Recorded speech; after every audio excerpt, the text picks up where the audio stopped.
আমরা আসছি বাংলাদেশের সর্ববৃহৎ আমের বাজার, আমের হাট, যেটা কানসাট আমের বাজারে। এটা মূল সড়কের উপরে।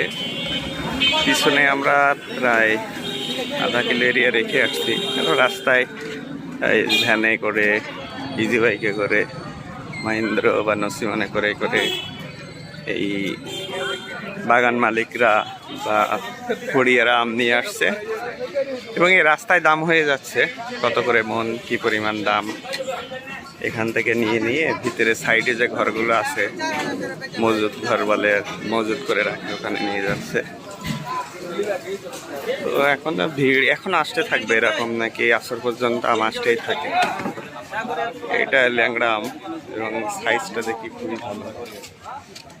এইটা বলতেছে হলো বিবি জাত নাকি, আরেকটা কি নাম আছে।